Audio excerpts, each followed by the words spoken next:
All right, guys, my name is Frank. I'm here with the Healing Trail podcast, and today we are going to talk about mental health. We're not going to be hiking today.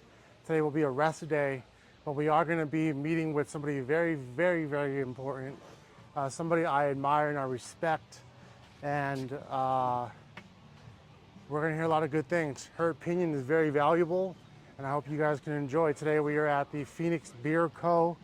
here in Scottsdale. Very nice view right here, as you could see.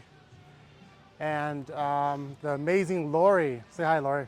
Hi. So we'll wait for Ursula to get here, and we'll check back in with you guys, okay? Thank you. Go. Now we can go. Yeah. How's work going? It's going really well. Yeah? Really, Good. really, really well. I know, I'm really lucky. Sell the house yet? No, I'm gonna die in this house. Oh, man. My husband and I live on a property. We live in one house and my parents live in the other, but it's like an acre and a third. We're gonna die in this house. It's just like too much property, and I just want to sell it so I can get my parents into like a small house, and then my husband and I can buy a house right next to them or something like that. Nobody wants it, so. How are your parents I doing? can't believe that. I know. Right? I know. Nuts. My parents are doing well. I'm really lucky. I really, especially like working in this field and hearing so many different like families and upbringings and stuff. I always knew I was really blessed, but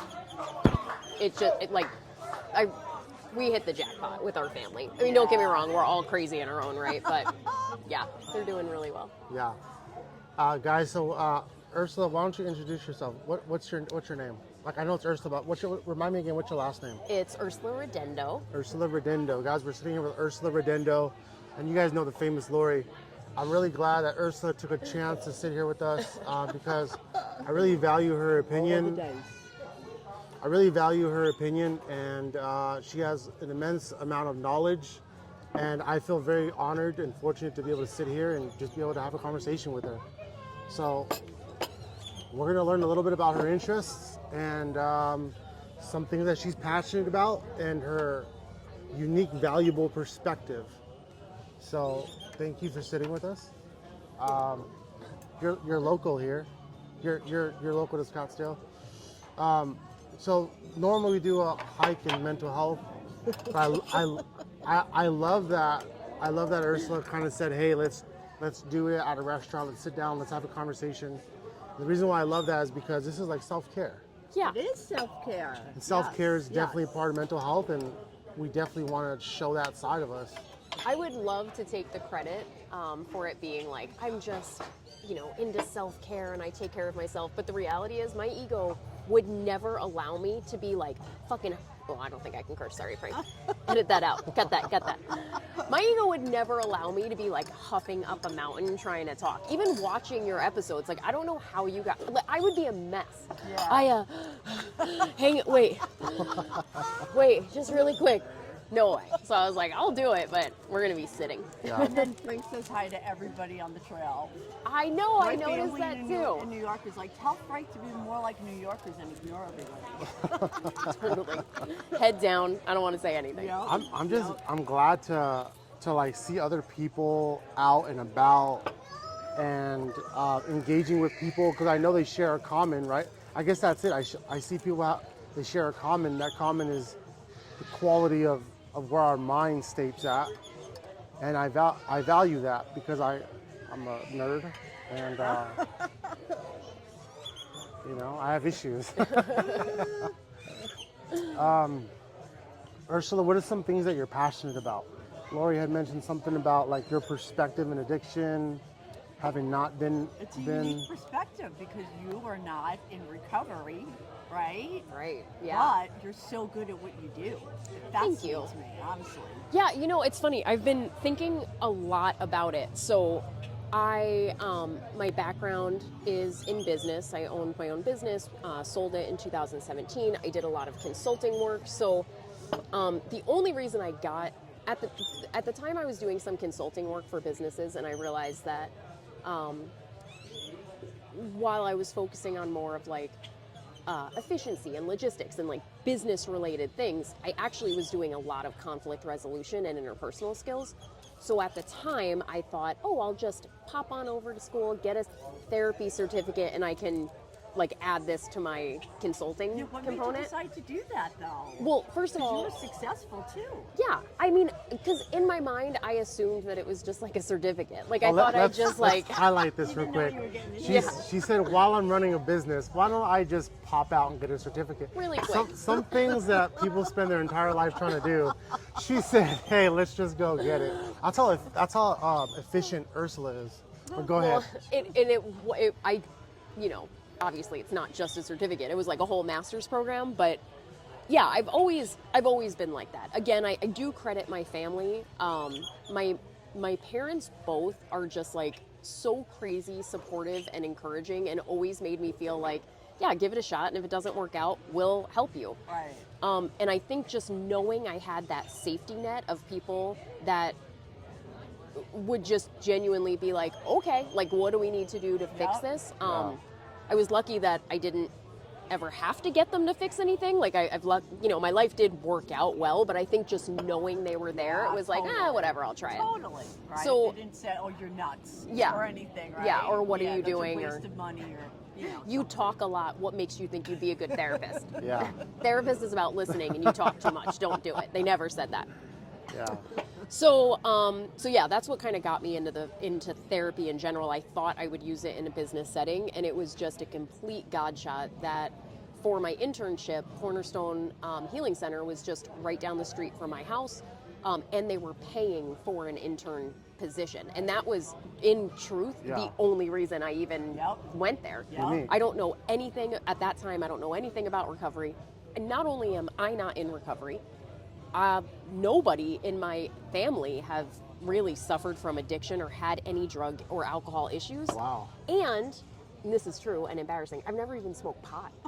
I'm 43 years old. Go for you. Good I mean, job. How is that possible? I know. And I'd love, again, to be able to say, like, oh, it's because I just had this, like, you know, I'm against drugs. I don't know why. I just was not, I guess I wasn't Right. around it. I don't Yeah. know. So I go to Cornerstone Healing Center, and to answer your question in a long-winded way, I didn't realize so many people in recovery worked in recovery. So when I had started, I think I was the only one there, Yes. especially of the therapists Yes. that weren't in recovery. Absolutely. And my boss at the time, he was the one that was like, you know, what are you going to do? How are you going to relate to these people? And it really threw me, because I didn't know. Well, first of all, I was like, how am I going to relate to them? That's not what you do. I don't have to relate to people. You need to validate and encourage. So I think I'm getting embarrassed because I talk so much, and this is so long-winded. So just edit all the extra stuff out. Let me say this. This is Say whatever you need to this is say. what you would like to Yep. say. This is organic, and the fact that we're being vulnerable is exactly why we're having this conversation. Oh, good. Okay. I'm going to support you along the way too. Thanks, Frank. I know. I think I'm also so used to like not being the one that's supposed to be talking. You know, you're always in a listening position. So now I'm just like, oh God, I've been get to talking so talk. much. Okay, so I'm going to say this. At the time of coming into the recovery field, not being in recovery myself, I think there's this misconception that in order to be able to help somebody, you have to know exactly what they're going through. And I've always thought that was so interesting, because we don't do that in any other field, right? We don't ask any therapist, like, wait, before you help this client with anxiety, do you suffer from anxiety? It's true. Yep. Right? We don't. Yep. I don't go to the doctor and say, wait, before you set my broken arm, like, have you broken had your arm? hepatitis? Right. How do you know how? Or a physical Right. therapist, if they're fixing your broken leg. Yeah. Have you ever had a broken leg? Exactly. So That's I an always. interesting point. Do we ever know what anybody else is feeling or going? You know what Right. I mean? Yeah. So I don't know. I think, you know, at the time, I this is truly what I think. I think addiction is so misunderstood by so many people, and there's such a lack of understanding as a whole that there is now an assumption that if you haven't experienced it, you will have a mindset of like, why don't you just stop, right? And I think that does a disservice, honestly, to a lot of other therapists that maybe don't get into this field because they have this mindset that the clients aren't going to take what they have to say seriously. I've been really lucky. Other than people I work with, I've had some people, coworkers be like, how do you, do you know what you're doing? But I've been really lucky. I think the rapport I'm able to build with my clients is strengthened because, one, I don't assume anything about them. I think sometimes when you have experienced what they've experienced, you tend to assume, oh, well, I've been there. I know what I did. Oh, well, I did that too. So one, I get to really meet them in an objective way. And two, it allows them to really be the expert. They get to tell me. You tell me about your symptoms. Yeah. Yes, absolutely. So I've never even thought of it that way. That's a very, very valid point. And just Gives me also, something to think about. Frank and I worked with Ursula before, and I've never heard Yeah. any client Yeah. ever say anything Yeah. about you because you're not an addict. Ursula's, you know what I mean? Ursula's Yeah. pretty They famous, just guys. adore She you. really is. I'm I glad to be here. I'm glad she took time out of her day to sit with us. don't know about that, but I think I will say this. I'm very upfront with my clients. I let them know I'm not in recovery. Yep. I think the therapists that try to go over and above convincing the client they know how they feel, I think that's when clients start to be like, well, actually, you don't know. No, because everybody's different. Yeah. Right? I'm really upfront. Listen, I haven't done any of that stuff. I haven't experienced it. And in the position I'm in now, I have 10 clients and I run a group with them every day for 3 hours. So we're in a really nice pod. So to build rapport, I do a lot of personal disclosure. I'm asking them to be very vulnerable, so I try to get vulnerable myself. Yeah. And I think that's all that matters to them. That's it.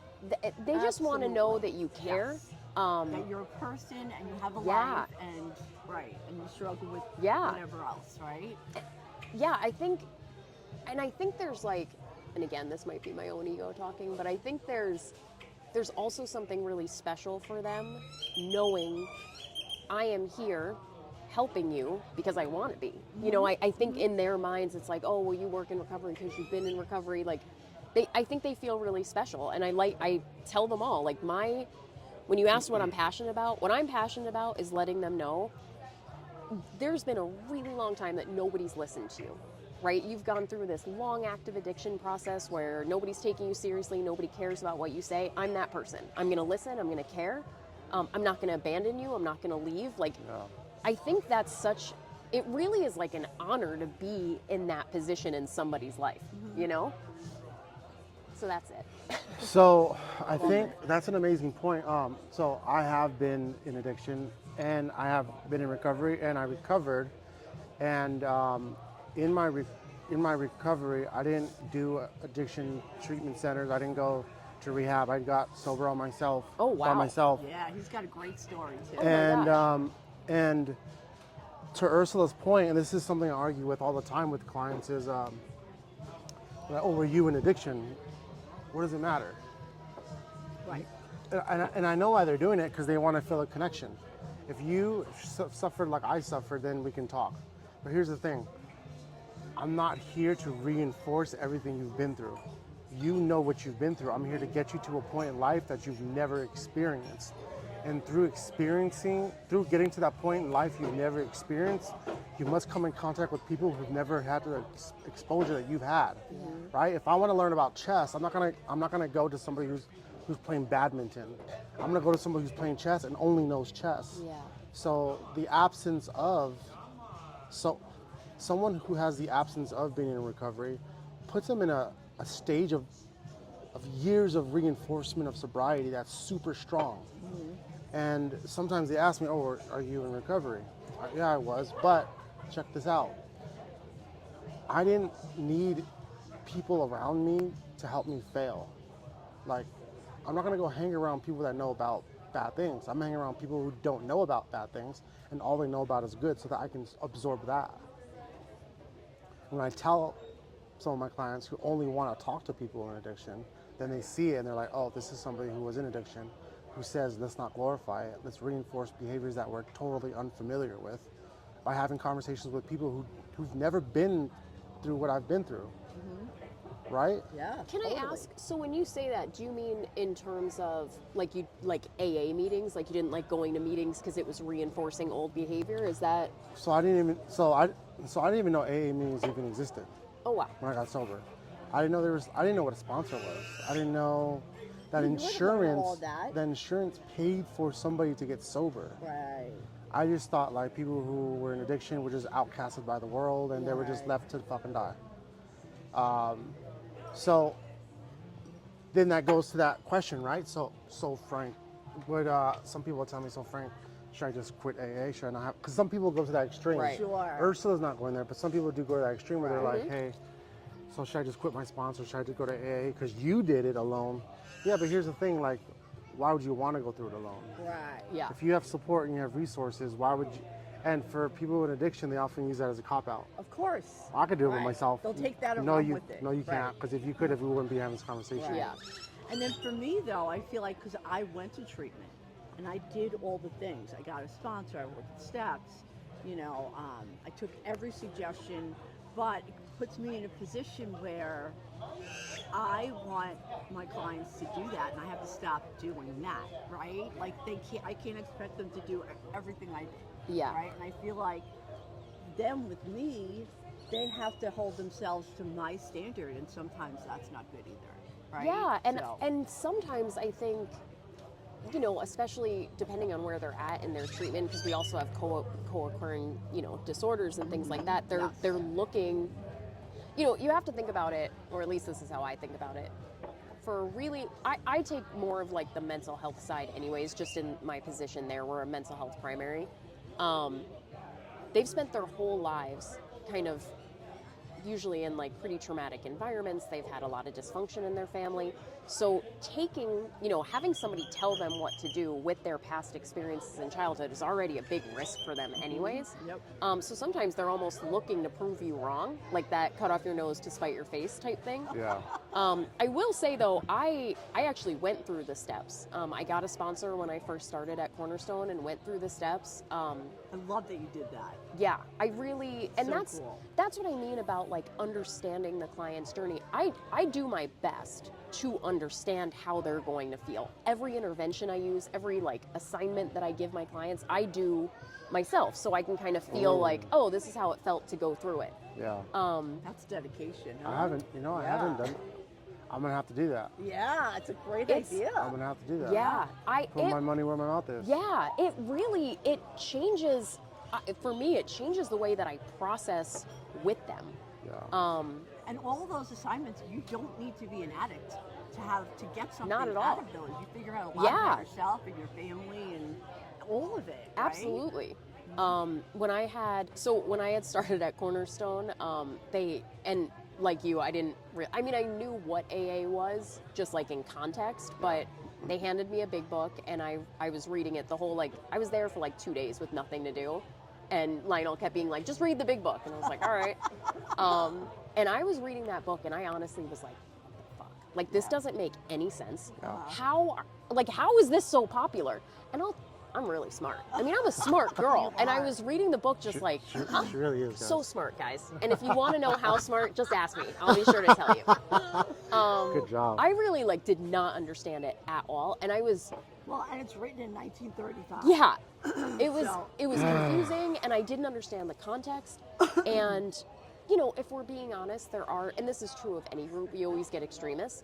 There's parts of AA that are a little culty, right? Yeah. Like there's Totally. this It's a like, cult for sure. yeah.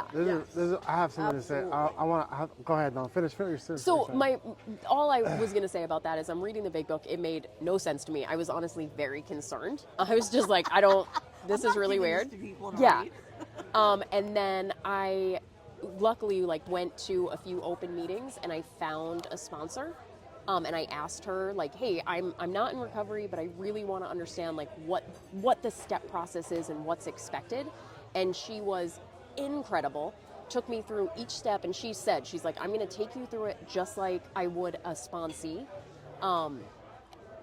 after that experience, and coupled with then like reading the passages she had asked me to read, that's when I was like, oh, this is really something. And that's why with like, yeah, I would love for every single one of my clients to like latch on and engage with it as much as possible. I But think everybody should do the steps. yeah, oh my God, Addiction everybody. or no addiction, because I know. you look at your part and stuff, right?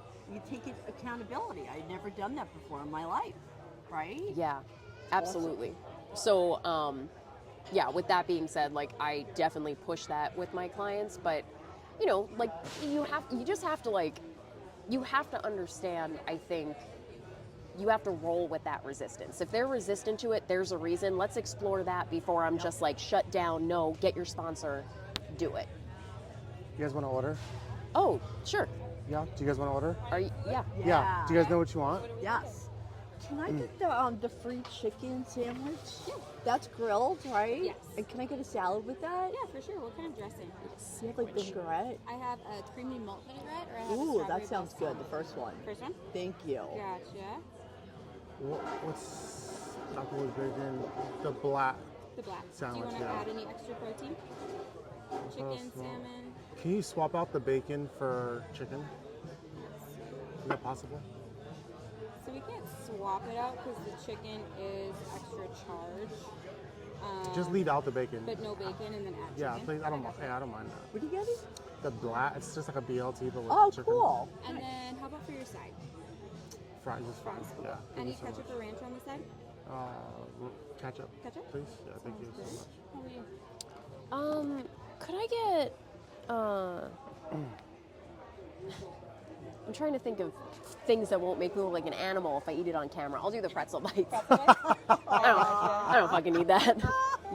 I don't care. I will get that in Thank you so much. Thank you Appreciate so you. much. Thank you. So you went, got a sponsor, and Yes. you said, Who was "Hey, your sponsor? Her name was Mary. I met her at North Scottsdale Fellowship. Awesome. Shouts out- she was She Shouts must out to have Mary. loved doing that for you, right? Yeah. An experience for her too. Yeah, and right? I, you know, it was really cool because I was able to ask questions.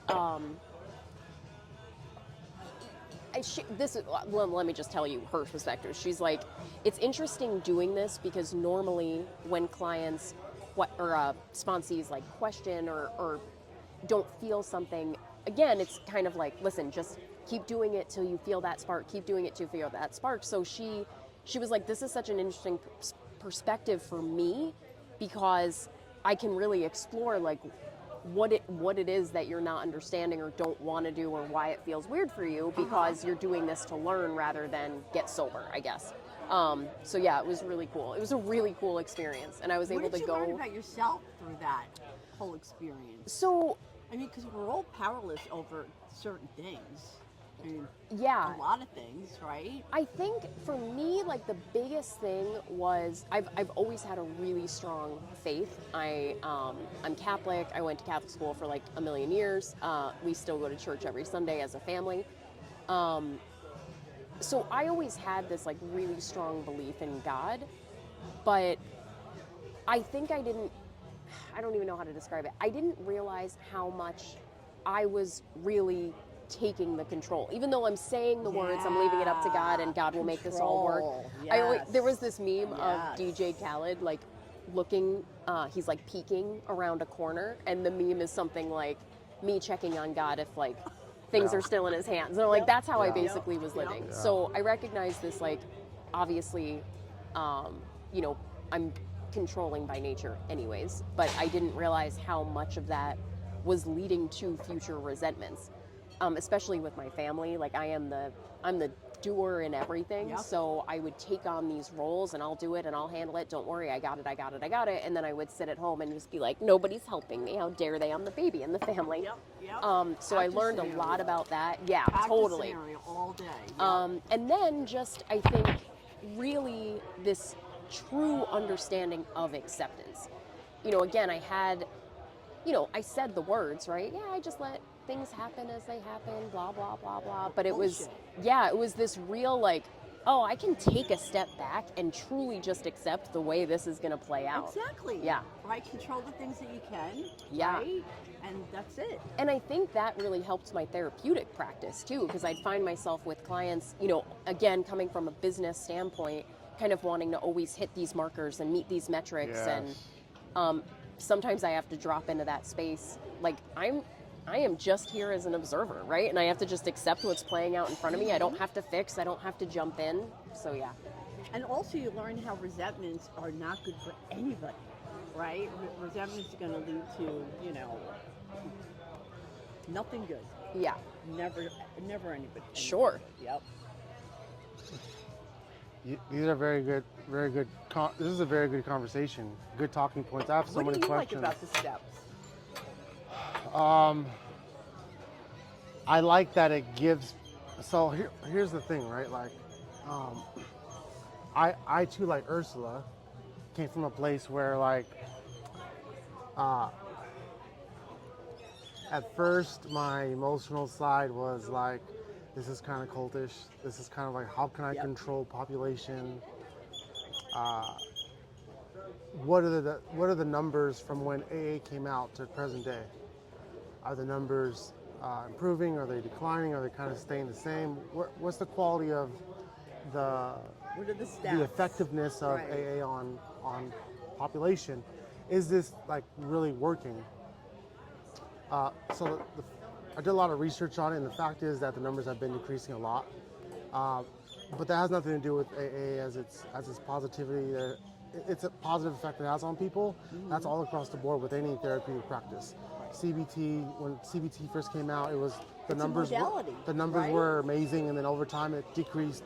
Same thing with DBT. And there's some research that kind of looks at all these different modalities when they first come out, the effectiveness of numbers on people, and then over time the longevity kind of decreases. And a part of it is just I think It's evidence based, and it is. and also too, right? If you're a counselor, you're a therapist, and you learn, what's your favorite modality, Ursula? Currently I'm using an IFS lens, which I really find effective in recovery, like internal family systems, coursework and stuff. That's Yeah. good.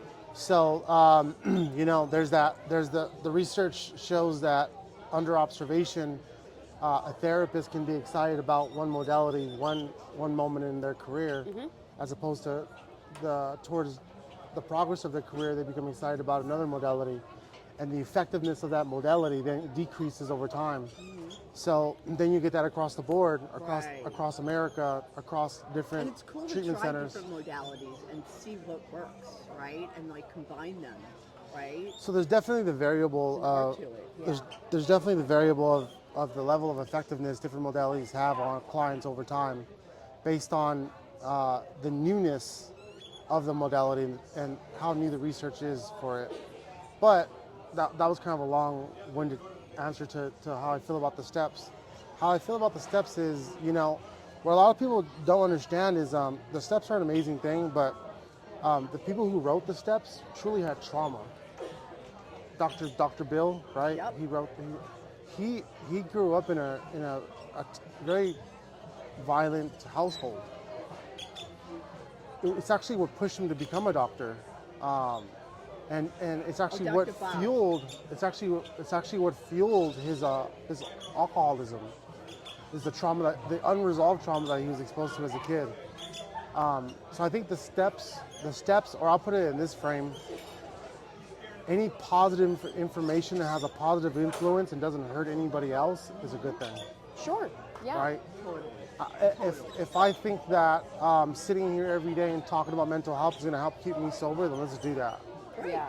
If it's the steps and it's the camaraderie of the fellowship of AA, and you know that you can go to a building at a certain address at a certain time, and there's going to be other people there to help support you, then go to that building at that time and let them support you. I tend to think in terms of positives and negatives, positive, negatives, and neutral. If something is positive, it's helping you stay sober and it's improving your quality of life, do it. And it's not hurting anybody else. You have nothing to lose, right? Yeah. What's the worst that's going to happen? Yeah. I want to speak to that, like efficacy, though, I do think in some ways, I feel like the principles of AA haven't always expanded to include the effects of some of these other drugs. You know, I think I know for my clients, they go to this one meeting, and it's an AA meeting, and they tell them like, hey, don't talk about drugs. Like, Right, this is an exactly. alcoholics That's meeting, old which, school, yeah, yes. and I Yep, understand that, I yep. do. But I think, you know, just working in this field and where I work, I have, like I said, my 10 clients, and they have one house manager and one BHT. So again, we're like all working together for this one pod of clients. And I've noticed like, there is like, I don't know, there almost seems to be a barrier when you talk about more of like the opioid addiction with AA. I think there's a lot of sponsors that won't sponsor you if you're on Suboxone or methadone, and Good point. you know, Good point. I just wonder now, you know, back when AA started versus now, and the increase in opiate and even benzos, and I just wonder if maybe the efficacy is impacted because of that, you know. One of the first thought that comes to mind is the resistance to education. Am I someone who's turning people away because I refuse to learn and understand what's involved with how to treat this person? And I guess that comes to the person by person scenario. But if someone's on Suboxone, I know that for me, I'm like, you know, there's nothing more powerful than a sober mind. Yes. And if you're on Suboxone and you're working on sobriety, do we have a plan to then get off Suboxone so then we can then begin the real work I agree with you, of Frank. sobriety? I love it for like a taper in a short amount of time, you know, because it does block your connection with family and your higher power and everything else. Because at the end of the day, right, Ursula, I want your opinion on this too. It's an internal, external locus of control, and it's an outside source to validate an inside emotion. Does the Suboxone provide a validation for me, and what do I do when that locus of control is then moved to a different location? Then what happens to me inside? Do I lose my mind? And sometimes that's what I see. When the conversations even come up for clients to get off Suboxone, sometimes they're just like, no, I need it. It's like, do you need it, or has someone made you believe that you've come to need it? What does a life look like without Suboxone? And if the person is refusing or unwilling, that's one of the buzzwords. If a person is unwilling to consider a life outside Suboxone, then that becomes the enabling of dependence. Absolutely. At least that's where I'm Another at. addiction. So then do I educate myself on what's needed to... There comes the heavier task of trying to help someone who believes that there is no life without Suboxone. And can I help them see a life without it? I mean, honestly, I have a different take on it. I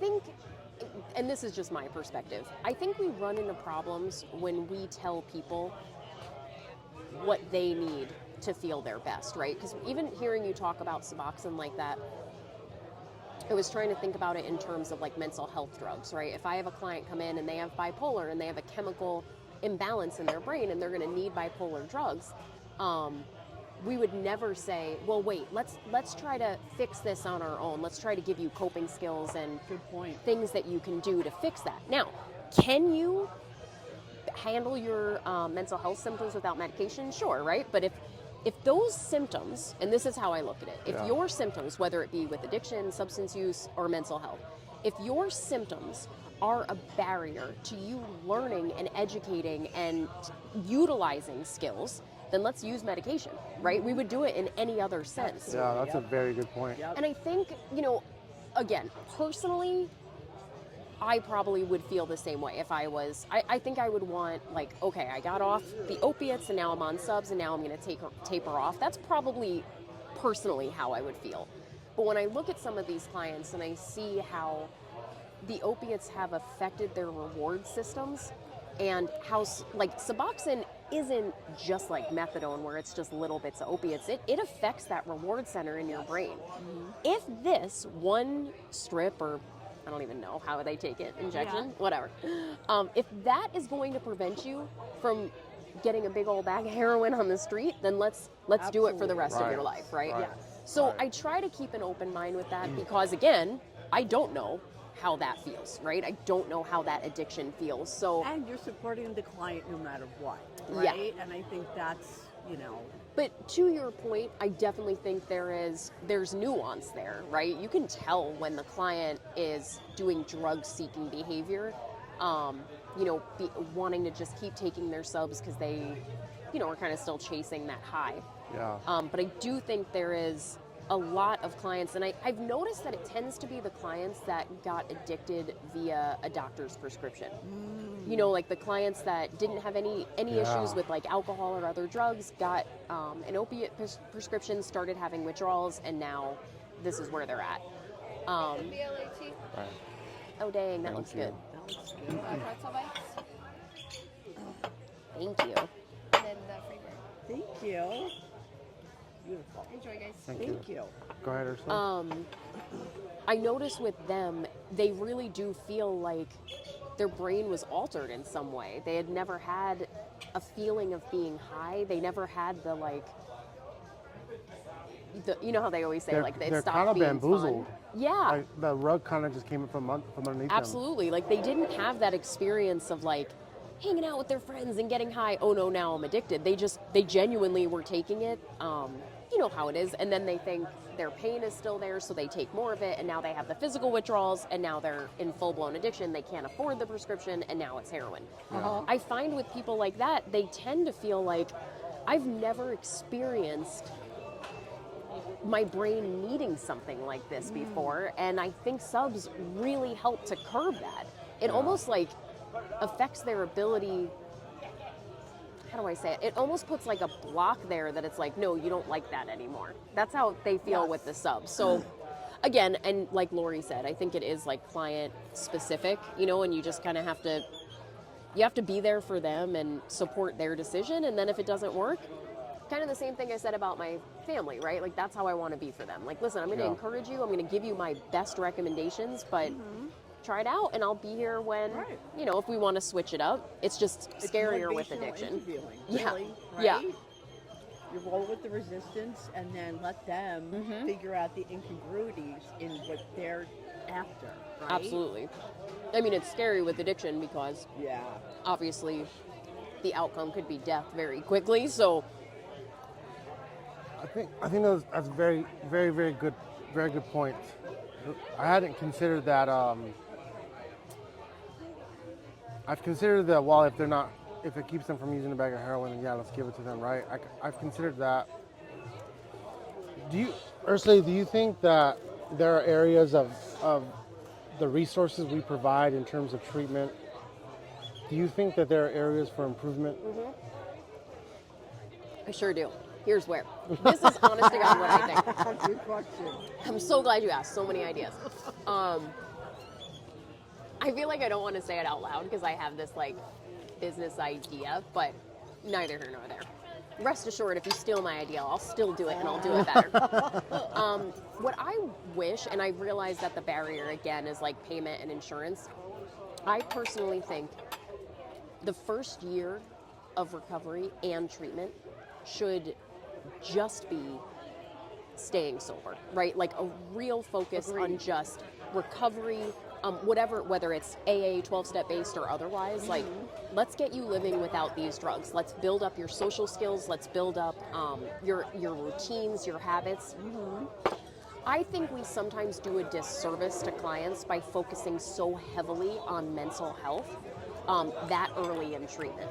I don't know that these clients are ready for that. We have some overeager therapists that kind of dig right into that childhood trauma, like right at the start. And it's like, we just took your one security blanket away. Absolutely, yep. And now we're ripping up these own wounds.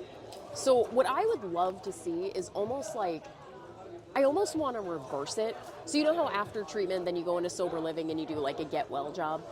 I would almost like to see that being the first part of treatment. Just like, hey, let's get you sober, we get you detoxed, whatever that is, we give you a safe place to live, we're gonna give you some like menial job tasks, building healthy habits, getting you up at a certain time, AA meetings if that's a part of the program. Ooh. And then I would love to see in the future like a treatment center that focuses on, now you're a year sober, you have your you know, your habits and your coping skills are all in place. Now let's focus on really digging into your mental health to get you to the life that you want. I just think, I don't know, there's so many schools of thought. At Cornerstone, their mission statement, you guys know, is more like we lift the clients up to where we are, we don't meet them where they're at. At Purpose, it's definitely a meet them where they're at situation. We take a lot of clients that are higher acuity, and there's no expectation for us as therapists. It's like we don't choose who our clients are, so we get clients sometimes that are in full-blown psychosis, sometimes delusions. Oh, I love it. Yeah, and it's really cool because we're fully supported in, hey, do what you can, right? Like show them some love, make them feel safe, and that's it. There's no, like I know at Cornerstone there was assignments and step metrics that the clients had to hit, and it would be really scary because it'd be like, well, crap, I don't know if this guy's ready for all that, you know? But at Purpose, we don't have to do that, which is nice. So yeah, so I think there's just, I don't know, I think it's nice just being able to kind of give them support and love and compassion without focusing so much on what we tend to do in treatment, which is like, you know, really, not even childhood trauma. Sometimes I think we go so far into like cognitive distortions and let's reframe that thinking and wait, let's change that thought. And it's like they have 4 days sober. I don't think they know what any of their thoughts are, right? I mean, I know for me, teaching this stuff is like, man, this is a lot of fucking information. Like, I don't know if I could sit for 6-7 hours a day teaching the information, let alone absorbing it. Yeah. I mean, we go to school, right? We're sitting in class or we're doing a class and how many times do we take breaks from a paper that we're writing? I get up and I go for a run, I'm writing a paper, I get up, take a break, go for a run, come back and finish the paper. Like, it gets exhausting to operate at a level of clarity, especially when you're coming newly sober. What do you think it would take, Ursula, to accomplish your idea that you want to do? What do you think what do you think the world would need to do, or what do you think would be What does that look necessary? like? I don't know. Like, I think it would require more of like a real sense of community. You know, I think because really what something like this would look like would almost be like an IOP, but after you've already been sober for a while, because they're still going to need like social services, job placements, and I think like community is a big part of it. I think we tend to really feel for the clients that are newly sober, you know, and we keep them safe and we get them detoxed, and then it's like, okay, you did your 30 days of treatment and you're basically the exact same person that you are. Good luck, bye. Yeah. You know, and even with step down, you know, getting us into sober living and getting a job, there's a lot of stuff that happens. That's like getting hit in the face, you know, having a boss tell you not to be late, like I don't know, all of these things, these stressors that come up for them. They don't everything on their own, Right. Coming from such a structured environment where we do everything for you, right? And I think I think they can get through it. But I would love to see there be almost like a light at the end of the tunnel, like, hey, you're working towards this, because when you hit that year or 6 months point of sobriety, then that's when like the treatment part starts. That's kind of how I like see it in my head, even though it's not a fully fleshed out idea. Yeah. Well, at that point, they're ready to tackle a Yeah. lot of other things. Yeah. Right? Their mental health, their trauma. Yes. You know, there's so much going on. And I think sometimes, yeah. Yeah. Thank you. May I have a napkin too, please? Thank you. I think what happens too is after the clients are sober for a while, their main support system, at least for ours, is AA. So now after a year, now they're struggling with like real life problems, not addiction problems, and their support system is still kind of giving them the same advice they gave them when they first got sober. Go to a meeting, call your sponsor, pick up trash, be of service. And Where's the while- development of the? Yeah, like those things are helpful. Don't get me wrong, but like, no, what you need right now is now you need your therapist. Like this isn't, now you're struggling, you know, whatever it is, in a relationship or with your family or, you know, just like everybody else does. But we tend to isolate addicts as your problem will always be addiction. And that's how we treat it time and time again. And it's just so interesting to me. Yeah. Like I had a client, he was doing really well.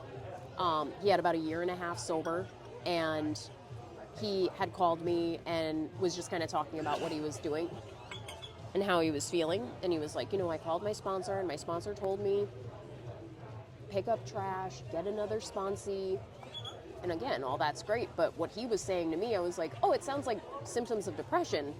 I think you're going through a little bit of a depression right now. Like, Right. you can get a sponsee, that might help a little bit, but like, how do we treat depression? We Yeah. don't tell you, client doesn't come into my office with depression and I tell him to pick up trash, right? That could be daunting. It's just something, Yeah. another thing to do. Mm-hmm. That's a good point, Ursula.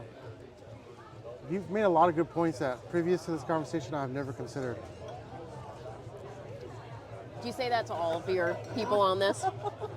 Only to the ones who make really good points. And so Regina told me something one time on her podcast, and she said, prior to my addiction, I didn't have shame or guilt.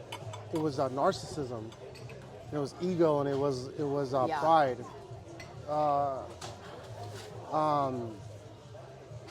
Shame and guilt didn't exist. I was a very proud alcoholic, proud asshole, and I would glorify being an asshole. We would not like me. I didn't like me. But she said it wasn't until I started my addiction where I started to hide the use. Then through that behavior of hiding it, I developed shame and guilt. Oh, Oh, wow, okay. I had never considered that. yeah, that is an interesting take. That's where the shame and guilt was born, when I started Right. to hide the use. And over time of hiding it, I reinforced the shame and guilt. Well, yeah, I mean, I think that's kind of true of shame and guilt always, right? That's why we always tell the clients, like, if you talk about it, you will likely lessen those feelings because it's the hiding. Yeah. It's that living in fear of somebody finding out. Right. Huh. I think that's why I've been, like I said, kind of using a IFS lens with my clients right now, especially because I only have them for 29 days.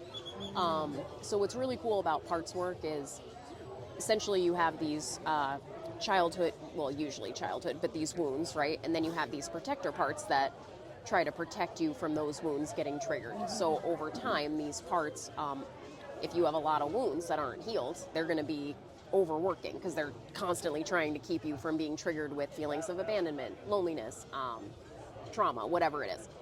So what's nice in 30 days is sometimes, again, it's not always the safest thing to dig into childhood wounds, but what I can do is focus on those parts. I can focus on the protector parts and get them thinking like, oh, my response to this is something that I might want to work on, or how I'm responding to these situations. Even though I'm not ready to talk about the deep stuff, I do have these behaviors that come out every time one of those things is potentially triggered. And I think that's been really helping them, one, have a sense of like understanding over why they are reacting the way that they're reacting. Right. And it gives them something tangible to work on without like unstitching their love wounds. that. Yeah. I love that. How did you start getting into that? So we actually worked with Sam at Cornerstone, and she did a group on it. And one of my clients like was telling me about it. I had never heard of that before. Yeah. Sam loves that stuff. Oh my gosh. Hi, Sam. Hi, Sam. So she actually was the one who talked to me about it. I am blessed to have an incredible supervisor. So she has talked to me a lot about that. and then my supervisor over at Purpose as well. So I've done some, I'm not specialized in it yet, but I've done some trainings and I've read a lot of the books on it. It's like No Bad Parts is the name of the book. And it really sunk in of like, this is something that I can work with on every client. Like every client is at a space that we can identify one protector part, because it's really just ultimately defense mechanisms. Yeah. And I think that's really accessible for a lot of people. Yeah. I relate that to how does my past experiences influence my current view? How does my past experiences influence my view of my current reality? Mm-hmm. Yeah. Yeah. And I have a lot of struggle with that because a lot of my clients come straight from prison. We work with a reach out program. So, you know, I'll have 10 people in the room, all who have these internal messages of like, you know, don't show your feelings, don't cry, don't be vulnerable. And they have valid reasons for believing that. Yeah. And I have to tell them, like, listen, if you were in prison right now, I would not suggest using the feedback loop to keep yourself safe, right? Yes, But we're no longer in that setting. Yes. And if you want to live in this setting, Yes. we have to adapt some of those messages, you know? Because it, again, not having a background, Yes. being in prison and being on the streets, they would be combative sometimes, right? Like, well, that doesn't work. No, it doesn't work in that setting. Yes. You are in a setting of dysfunction, and you normalized dysfunction to make yourself safe. We just have to do the same thing now that we're not in a dysfunctional setting. You know, you're trying to like have them learn Right. behavior, which is really hard to do. And Yeah. it takes a lot of practice and a little bit at a time, right? Yeah. Progress, not perfection, but And especially when the learned behavior is valid. I get it, Yep. Yeah. right? it is. Yep. Yes. Good job. Good job. Thanks, guys. Good stuff. Good stuff.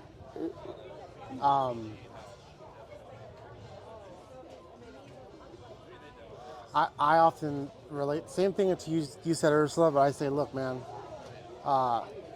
if you're in, like you just said, if you were in prison, right, but you're not in prison, the same behaviors that helped you survive that environment are now detrimental to your ability Right. to progress. So, yeah, Even in You- your own you said it individual perfectly. culture, though, right? Because everybody's family is a different culture, and by that I mean the way they grew up. Right. Right. So now you're asking them to abandon all of those behaviors that they grew up with their whole lives. Right. Yeah. It's hard. Yeah. But a lot of them are very unhealthy, and they don't suit them today.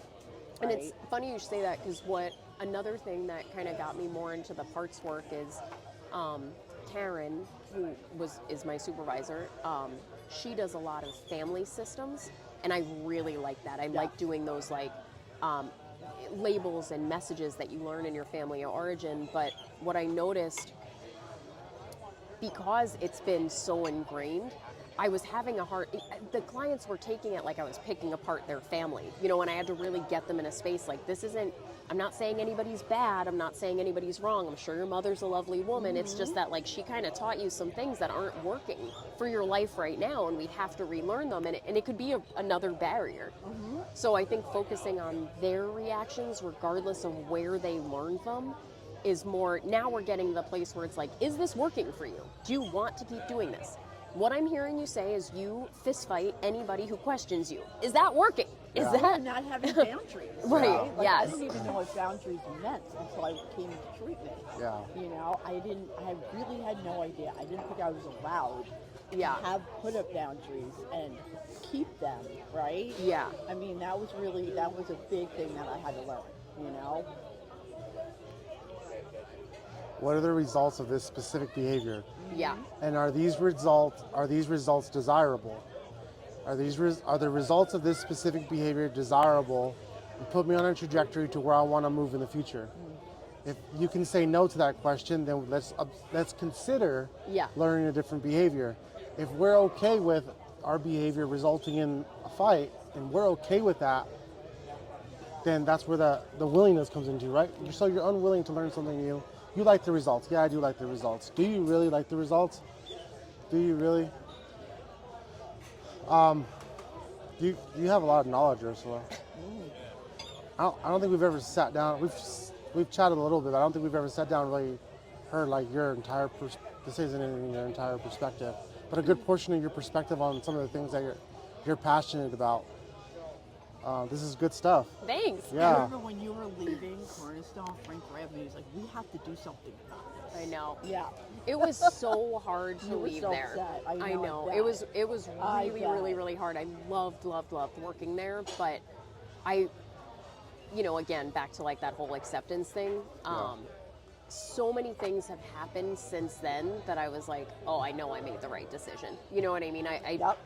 I went on this trajectory that That's how you grow. yeah, Right? I was like, I made the right choice. Absolutely. You're in a good place now. So good. Yeah. Gosh, I didn't realize, again, being new to therapy in general, Cornerstone was the first place that I ever worked at.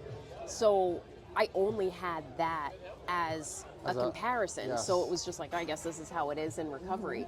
For me, anyways, I do my best work when I can create and focus on what's working. For me, I think anytime metrics are involved, because of my business background, that will always take precedent. And then I find myself focusing on the wrong things with my clients. And I didn't realize that.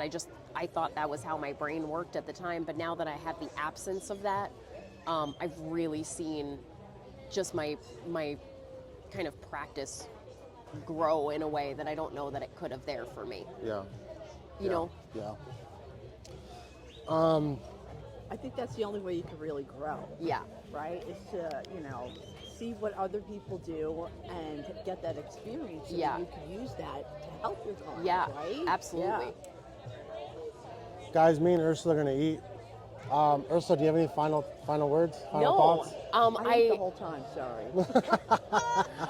Thank you for asking me as a guest. I know for a fact I'm going to watch this episode and be horrified. So maybe we'll do like a part 2 where I can clarify. Hey, I went on a tangent there and that made no sense. So I just want to follow back up. Ursula, I would love that. Reserve the right to edit. Yes. All right. Guys, have a good day. Bye.